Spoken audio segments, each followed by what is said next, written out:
100% আমার তো দেখুন ইমরান প্রতাপগুড়ি আমার president main all India president আমার মাইনরিটি ডিপার্টমেন্টের ইমরান প্রতাপগুড়ি আমার প্রেসিডেন্ট সালমান খান আসামর আমার ইমরান প্রতাপগুড়ি আসুন তান দিয়ে আমি কইছি বায়োডাটা জমা দিছি তাই 19 জানুয়ারি সোনাইটাইরা বড় মিটিং হইব আপনারা সপ্তাহ বা সবে কোঅপারেশন করবা তো জানুয়ারির 19 তারিখ ইমরান প্রতাপগুড়ি আইবা তো 100% টিকেট আমি পাইমু আর দলে বিবেচনা আমালে করবো 19 বছর থেকে আমি কংগ্রেস করলাম কারণ এই প্রশ্নটা জিগাইবার কারণ লোক কংগ্রেসের আপনার মানে গড়ের ভিতরে প্রচুর মানুষে হয় মানে টিকেট পাইবার হইলে একটা এমএলএ হইতে লাগলে পড়ালেখার প্রচুর দরকার আছে তে আপনার এডুকেশন কতখান আছে আমি তো হাইয়ার সেকেন্ডারি ইয়েস আমি অ্যাকচুয়ালি ডিগ্রি কমপ্লিট করছি না ডিগ্রি পড়িছি না আমি ডিগ্রি বন্ধ দেখুন এমএলএ হইতে গেলে ডিগ্রি যে মাস্ট হ্যাঁ এরকম কোনো সংবিধানের লেখা নাই যে আজকে হাইয়ার সেকেন্ডারি পড়িলেও এমএলএ হইতে পারবা এমএলএ হইতে গেলে কিতা লাগে দেখুন মানে তার এখানে গিয়া হে অতটুক জানতো যে এটা লেখাপড়া আইন সবার একটা সদস্য হইতো আইন জানা লাগবো তো এটা 100% নলেজ আমার আছে কারণ যে মানুষে একবার বিধায়ক পদ হে খাড়া হইতো স্যার বা এটা পলিটিক্সও আইছে রাজনীতিতে আমি আইছি নিশ্চয়ই আমার একটা পলিটিক্যালি ব্রেইন আছে একটু পড়াশোনা আছে একবারে পড়াশোনা নাই এরকম না কিন্তু বহুত নেতা সকল আসুন যারা ডিগ্রি লইছেন ফেক ডিগ্রি খালি আরটিআই মারিয়া 5 বছর উড়াই দিলা দেখলা তো আপনারা একজনে কইতরা খাসার কলেজ থেকে আমি ডিগ্রি লইছি তান সোনাই কলেজ থেকে ডিগ্রি লইছি আবার দেখা যায় তাই খাসার কলেজের স্টুডেন্ট আর একজনে আরো খান থেকে ইউনিভার্সিটি থেকে ডিগ্রি আনছিলা ইকানোর এগেইনস্টে খালি আরটিআই মারিয়া 5 বছর তারা ফরাই দিলা সোনাইটারে ওই আরটিআই মারিয়া খালি 5 বছর যাওয়াইলা সোনাই তো ডেভেলপমেন্ট আর উন্নয়ন কোনটা করছেন না এইরকম এরারে তো ফাটাইছিলা সোনাইর মানুষের শিক্ষা দিয়া যারা ডিগ্রি এলা মানুষ এরারে তো ফাটাইছিলা কলম দিয়া কিতা করলা খালি তো জমিন দখল করলা কলম দিয়ে ফাটাই তারা তো বলমর কাম করলা এখনকার বর্তমান যে সময় দেখুন বর্তমান যে পরিস্থিতি এই পরিস্থিতির উপরে বিবেচনা করি আমি কইছি বর্তমানে কলমর দরকার না বলমর দরকার কলমও লাগে বলমও লাগে দবাজু লাগবো এখন যে বিধায়ক কইব যে শুধু খালি কলম দিয়ে লেখা করলে হইতো তার এক হাত বলম লাগবো আর এক হাত কলম লাগবো আর নাইলে কিন্তু কিরকম জানেন নি আপনারা তো ঘর থেকে বইয়া লইয়া যাব গিয়া যে পরিস্থিতি লাগছে তো যার কারণে আমি এটা একটা কথার উপরে কইছিলাম যে শিক্ষার কথাটা শিক্ষা দেখুন মানব জাতির মেরুদণ্ড শিক্ষাটা লাগে বর্তমান যে শিক্ষা কিন্তু শিক্ষা সব জায়গাত শিক্ষার দরকার হয় না আজকে জমিন দখল গিয়া শিক্ষার দরকার হয় তো বহুত বেটাইনতে তো শিক্ষা লইয়া জমিন দখল হল লাগিয়া খসুন জানি কন্যা আজকে সোনাই সমষ্টির ডেভেলপমেন্ট কিতা হয়েছে 5টা বছর আজকে সোনাই সমষ্টির সম্পত্তির হিসাবটা করই প্রাক্তন বিধায়ক এবং বর্তমান বিধায়ক সোনাই সমষ্টির মাঝে সবচেয়ে বেশি জমিন এই জমিনগুলো কই থেকে আইছে বিধায়ক হওয়ার আগে তো এর কাছে জমিন আসিল না করিমউদ্দিন বরবিয়ার জমিন আসিল নি কই না বিধায়ক হওয়ার আগে বা প্রাক্তন বিধায়কের জমিন আসিল নি সোনাই সমষ্টির এরা তো খালি জমিন দখল করছে এরিয়ার কোনো কাম হয়েছে না খালি জমিন দখল করছে পার্সেন্টেজ লইছে এর চেয়ে বেশি কোনটা কাজ করছে না প্রাক্তন যে বিধায়ক আসলা তাই কিতা করছেন তান তো 2টা কোম্পানি কনস্ট্রাকশন কোম্পানি আছিল আপনারা জানেন এটা হায়াত এন্টারপ্রাইজ এটা জন্নত এন্টারপ্রাইজ ও 2টা কনস্ট্রাকশন দিতে একটা সুনাইরে চালাইলা কন্ট্রাক্টারে করতে পারছে না আর বর্তমান বিধায়কে কিতা করতরা ও তার 10-12 জন কন্ট্রাক্টার বাদে আর সে কন্ট্রাক্টার আছে দেখাই দেন সোনাই সমষ্টি আম মানুষ হারে কন্ট্রাক্টার বানাইছেন আমি এই প্রশ্নটা জিগাইবার কারণ হইল গিয়া ঠিক আছে এটা তো মানে এই টপিক গুলা মানে বহুত সেন্সিটিভ টপিক আছে আর আমরা তো নতুন সোনাইট ঢুকছি যার কারণে আমার তো অত বেশি আইডিয়া নাই তবুও মানে ছোট্টখাটো আমরা যেগুলা জানছি এটা আমি একটু পরে এই প্রশ্নটা দেয় বর্তমান যেটা আমি জিগাইবার কারণটা এই যে পড়াশোনা লিয়ে যেটা জিগাইছি আপনার দলও তো প্রচুর বড় বড় মানে এডুকেটেড মানুষ আছে বর্তমানে যারা টিকেটের দাবিদার আছে তে এইসব লগে আপনার কম্পিটিশনের মাঝে মানে আপনি আগে দি মানে হাই কমিশনারে যে আপনারা টিকেট দিবার লাগি দেখতো যে এই রিজনটা কিতা দেখুন আরো তো বহুত বড় বড় এডুকেটেড আসলা কোয়ালিফিকেশন যারা আছিল আসলা না রাইট সব জায়গা তো এমএলএ হইছে হইছিল না রাইট এরা এমএলএ হইয়া সমাজের লাগিন কিতা করছেন কই না সমাজের লাগিন কি খাসটা করছে আজকে যে ডিগ্রি কমপ্লিট করতে লাগবো এমএলএ হইতে গেলে এরকম কোনো মাত না হাই সেকেন্ডারি পড়িয়াও কেউ এমএলএ হইতে পারে আমি হাই সেকেন্ডারি পর্যন্ত পড়িছি আনএডুকেটেড ইভেন হইতে পারে হ্যাঁ আনএডুকেটেড হইতে পারে আজকে দেখুন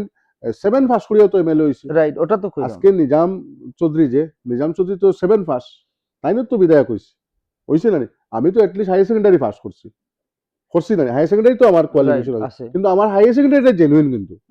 এটা আমাকে আঠিয়ে মারা লাগতো না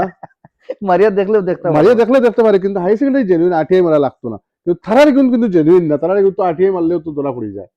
তারা সার্টিফিকেট জাল। আমরা তা যতক্ষণ পড়েছি জেনুইন ভরা পড়েছি, আমরা পিছিয়ে আরটিআই মারা লাগতো না। তে আপনার মানে এই যে পলিটিক্যালি আপনি কত বছর ইয়ারছে মানে আপনার আমার জার্নি স্টার্ট হলো? বর্তমানে 21 বছর রানিং চলে হুম। রাজনীতি, কংগ্রেস রাজনীতিতে আবার 21 বছর রানিং আমার। আর এমনি সোশ্যাল সার্ভিস আপনি কেমন টাইম থেকে করতেন? সোশ্যাল আমি দেখুন, আমি যে সময় ক্লাস 5ও আসলাম ওই সময়ও আমি এনএসইউআই ইনভলভ হয়েছি জিপি লেভেলও। Okay. ছোট আসলাম তখন জিপির কমিটি বনে এনএসইউআই ঢুকছি, হুম। এনএসইউআই ভাইস প্রেসিডেন্ট আসলাম জিপি লেভেলও। ওরপরে ওইরকম করিয়া করিয়া মোটামুটি সোশ্যাল ওয়ার্ক করছি, অ্যান্টি ড্রাগস যেটা আমি জিপির মধ্যে কমিটি বানাইছি, বেশিরভাগ ড্রাগসের বিরুদ্ধে আমি প্রটেস্ট করছি, বা এখনো আমার ড্রাগসের বিরুদ্ধে প্রত্যেকটা জায়গাতে আমার কমিটি আছে। রিসেন্ট আমি একটা কমিটি কাসার প্রতিবাদী মঞ্চ, যেটা মধ্যে আমরা খাসিপুর একটা মিটিং করছি, এখনো এটা বড় করে একটা খাসার লইয়া আমরা একটা প্রোগ্রাম করি, আর খাসার প্রতিবাদী মঞ্চ থেকে যে ড্রাগসের বিরুদ্ধে অ্যাওয়ারনেস ক্যাম্প আমরা প্রত্যেকটা মহল্লা মসজিদে মসজিদে মহল্লায় মহল্লায় গিয়া আমরা ড্রাগসের বিরুদ্ধে একটা অভিযান আমরা চালাইতাম। ওটা আমরা একটা প্ল্যান দিছি, বা এটা আমি আগেও করছি, যে ড্রাগস, তীর, মদ, জুয়া এগুলোর বিরুদ্ধে আমি ছোটবেলা থেকে এটার এগেনস্টে আমি আসলাম, এখনো আমি এটার এগেনস্টে আছি। আপনার মানে মেইন সোর্স অফ ইনকামটা কিটা? দেখুন আমার তো ফার্নিচারের ব্যবসা আছে, ওকে লাকড়ির ব্যবসা আমার নিজের, আমার শোরুম আছে, আমার নিজের ওকে ফার্নিচারের শোরুম আছে, আমার এমনি বিজনেস আছে, আরো অন্য বিজনেসও আমার মানে আছে। প্রচুর মানে আমরা দর্শকে জানতো মানে চাইতে পারে যে তাই তো মানে ছোট মান থেকে পলিটিক্সও যখন একটিভ হয়ে আই যাতে তো অত টাকা খান থেকে একটা খাম খাস তো সবর একটা লাগে না? 100% আছে আমার তো বিজনেস, দেখুন আমার সবাই জানে।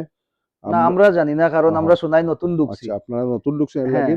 যে আজকে পলিটিক্স রাজনীতিতে আইয়া আমার একটু ব্যবসাত বাড়ি খাইছে ওকে না। এই এত অঞ্চল যে বরাকপাড়ের মাঝে সর্বপ্রথম আমি একজন বড় ব্যবসায়ী আসলাম, লাকড়ির ব্যবসায়ী, ওকে যে সোনাই নদীর মানে থেকে আপনার বাবার থেকে না না আমার দাদার থেকে, দাদার থেকে আবার আমার নিজের আত্মীয় আছিল, হুম আমার একটা আত্মীয় মারা গেছে আমরা, আচ্ছা আচ্ছা আমার বড় ভাই আসলাম মারা গেছেন, আত্মীয় মারা গেছে আমরা, হ্যাঁ আমরা আত্মীয় আছিল, জঙ্গলও আমরা ব্যবসা আছিল, এখনো আমার ব্যবসা আছে চলের। গোবিন্দপুরের বহুত মানুষে জানে, আমার অলি আহমদ ভাই চিনি, তারা জিগেই বা যে আমরা জঙ্গলের ব্যবসা কিরকম আছিল, আমার বাসা উষা আছিল জঙ্গলের মধ্যে, বা এখনো আমার এমনি ব্যবসা আছে, সব জিনিস তো আর খোয়া যান না, হয় যেটা মানে মানে জিগাইবার কারণটা হইলো গিয়া আপনি বর্তমানে তো পলিটিক্যালি অ্যাক্টিভ হইয়া চলিয়া যারা হুম হুম হুম। তাইলে ইনকাম গুলা কই থেকে পাবলিকে তো জানতে চাইবো জানে বাকি এরা করে ইনকাম গুলো ওই যে খেডির গুড়িতরা যে এরা তো একটু কিছু মানুষের রইলো হালি আঠিয়াই মারা, আর কিছু মানুষের রইলো গিয়ে আরেকজনের কাছ থেকে পয়সা লইয়া চলা। আমার কিন্তু পার্সোনাল ব্যবসা আছে, আমার নিজের ফার্নিচারের শো, ওই যে এটা আমার নিজের ঘরের বানাই, এটা আমরা নিজের দোকানের বানাই, ওকে নিজের প্রোডাক্ট আমার। আমি করিমগঞ্জ মাল সাপ্লাই দিই। আমি আমার যে সময় আমার টিম্বারের ব্যবসা, আমি করিমগঞ্জ একদম হাইলাকান্দি সব জায়গায় আমার মাল সাপ্লাইয়ের মাল আছে আমার। মানে আপনার কাছে নলেজ আছে মানে বিজনেস কিরকম গ্রো হ্যাঁ করতে হ্যাঁ, লাগে আমরা মাঝে এগুলো আমার নিজের, সব আমার নিজের প্রোডাক্ট। মানে ওই যে পালং দেখলা যেটা, ওই যে রাইট শেয়ার অবাদ আমার ভাই, এটা সব আমার নিজের প্রোডাক্ট, আমার নিজের কেন গরো বানাইলাম আর এগুলা। একটা জিনিস যখন আপনার মানে ফ্যামিলি একটা মানে ফোর ফাদার্স থেকে চলিয়ার কারবার আপনি মানে আবো মানে সাকসেসফুলি আপনি চালিয়ে আমি যান চালাইয়া যাই, আমার শোরুম নিজের দোকান আছে, তো আমার ঘরের সামনেও আছে, মেইন রোডও আমরা আছে। এর মানে অতখান আমরা দর্শকরা গ্যারেন্টি দিতাম পারি মানে আপনারা যদি বুট দিয়া জিতাই তাইলে মানে সোনাইরেও চালাইয়া যেতে পারবা 100% এটা, কিন্তু মানে 100%। প্রচুর মানুষ যে আপনার উপরে ডাউট করে ওটাও মানে একটা খালি প্রবলেম মানে এটা লেকচারের মধ্যে পাওয়া যায় পত্রিকার মধ্যে দেখা যায় বিভিন্ন সোশ্যাল মিডিয়ার মধ্যে আপনার হ্যাঁ, ওই সন্তোষ মোহন দেব আসলা, তখন আমি ইলেকশনও খুব ওয়ার্ক করছি, হার্ড ওয়ার্ক করছি, ওই সময় আমার একটা চক্রান্ত করে ফাঁসানো হয়েছিল। হ্যাঁ, আমার গাড়িত আমার একটা বাইক আছিল RX 100, তখন আমার লগে একটা ছেলে আছিল, ওই ছেলেরে দিয়া আমারে ফাঁসানি হয়েছে, দুইটা পিস্তল তার কাছে দিয়ে, তখন আমি ছোট আসলাম, তখন পিস্তল, বয়স কেমন হইব আপনার তখন এখন আমার 42 ইয়ার্স হয়েছে, হুম তখন আমার 2000 ইংরেজি দিল 20 হইব, হ্যাঁ 21 এরকম 19-20 বছর হইব। মানে ওরকম ওই রকম বয়সে আমারে আর্মস দিয়া আমারে ফাঁসানি হয়েছিল। ফাঁসাইয়ার পরে আমারে জেলও নিছে, পুলিশে ধরছে, ধরিয়া আমি জেল কাটেছি, 3 মাস 10 দিন জেলও রয়েছি। এরপরে আমি তোমার কোর্ট থেকে বেকসুর খালাস পাইছি। মানে কেস টোটালি সে ডিসমিস ডিসমিস, অলরেডি এটা তো বহুত আগে ডিসমিস হয়েছে। মানে আবো পেন্ডিং কোনো আপনার না না হাজিরি না না বিজিরি না, দিতে না এটা লাগে না কেস শেষ, খালাস হয়ে গেছে, এটা তো কোর্টে এইগো খালাস টপিক যদি দিছে। কোনো নেতায় উঠাই তাইলে এগো আপনি ওগুলো এগেনস্টে মানে কিছু এটা তো পাবলিকে জানে, যে নেতায় খসলা যে হুম, ওই নেতার এগেনস্টে পাবলিকে জানে, যে নেতায় আমার এগেনস্টে কেস খসলা, আমি শুধু আমি না, বহুত মানুষের এরকম ফেক কেস দিয়া রানি হয়েছে, দোকানি হয়েছিল, হুম। বহুত মানুষের পাওয়ার ইউটিলাইজ করছে তারা। আমরা মানে বর্তমান সোনাই সমষ্টির মাঝে